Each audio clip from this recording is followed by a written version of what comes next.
So here you go, guys, on YouTube. Here's a video today I've done with Shaun Bannon. Shaun is currently playing off 2.2. Used to play with when he was younger and got down to 1, but he's kind of come back into the game and playing off 2 at the moment. Now, if some of you would have watched the pitching video that I put on yesterday of Kevin and Shaun are twins, and both incredibly good golfers, both playing off, low single category 1 golfers. So, about some fierce competition between the two as well, to be fair. What we see in Shaun's swing now, Shaun, we worked more on the longer shots, so he wasn't hitting enough greens with his longer irons. We see a couple of little traits. Sorry, the video might just be a little bit jumpy on the downswing there. I do apologise, but we can get most of the evidence there anyway. Is in his setup position, we notice that the sternum is a long way behind the golf ball. So that's going to encourage quite a big sway, quite a big lateral action. And as he moves back in his swing, he actually even moves back further to the right. Yet his downswing is so online, it's untrue. So his downswing here on the left-hand side, it's a shame that just the video's jumped there, but his plane coming into the golf ball is superb. It's unbelievable. However, Shaun's biggest problems was golf shots that would go this way, and then shots that would go somewhere this way, and they would draw and they would fade, and they could kind of go everywhere really. There was no pattern to his shot shaping ability. We also noticed quite a big finish position, so quite a kind of almost old school McIlroy with the driver finish, where yet he's only hitting an iron, so it should be more controlled. So I'm going to show you what we worked on to get Shaun hitting more controlled golf shot. So we now see Shaun on screen in 2 different setup positions, because we're going to start to look at shaping the golf ball. Shaun's generally trying to hit the golf ball straight all the time, but unfortunately with that comes all these other areas of shots. The ball can go right, it can go left, it can curve, there's too many outcomes. So what we've got on screen here at the moment is draw and fade golf swings. So we've got on the left hand side a draw. Now Shaun, like I say, is a good player. He plays off 2, so he can control his path, he can control what he's doing. We've looked at setting up a little bit right with the feet to emulate a more inside path to his downswing. So what we've talked about here is getting the club to swing through the ball more from the inner side of the golf ball with very quiet hand action. So I don't want him to use his hands too much. So here on the left hand side we see this draw. So he gets to the top of his golf swing now, which is just fantastic anyway. This video shouldn't be as jumpy. And what we've encouraged him to do is just get the club to just drop a little bit more on the inside. So you can see if I was to follow that stick through, that's going to point just here, so it's a little bit flatter. That way his golf club's going to come into the golf ball more from this area, and he's going to hit more of a shaped golf shot. We talked about looking at using his hands less, because I would say he finished quite a long way before, and that finish position is just unbelievable. Remember before it was almost very kind of Rory McIlroy-esque with the driver. This is just so controlled now.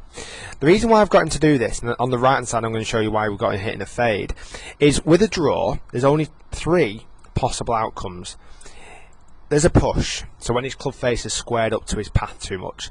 There is the draw, where his club face is aimed slightly to the left of his path. And then there's one, what I would say would be an overdraw. So there's 3 possible outcomes, okay?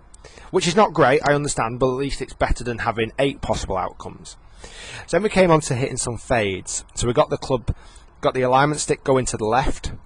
We got his feet going a little bit more to the left.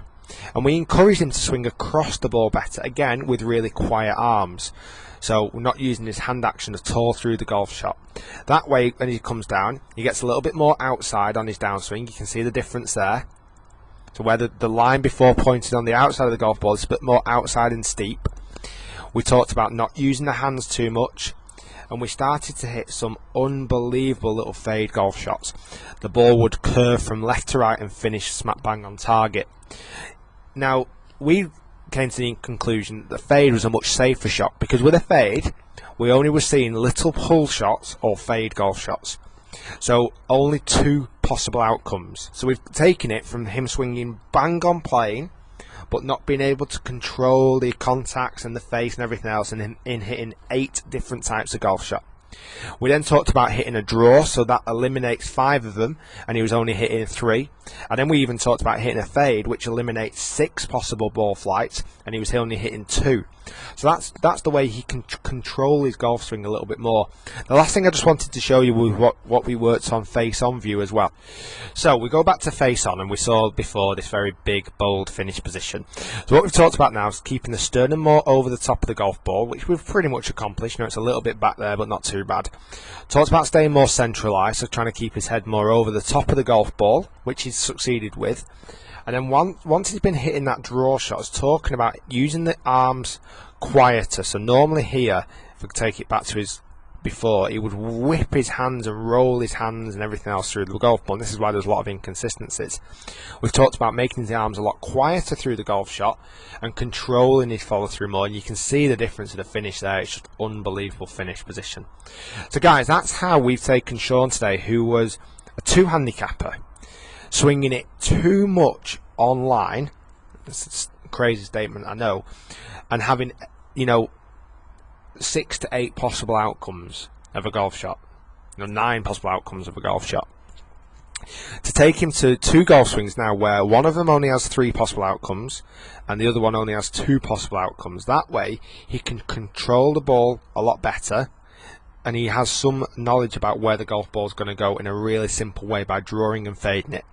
Guys, if you've enjoyed the video, please do give it a thumbs up if you learned a lot from it.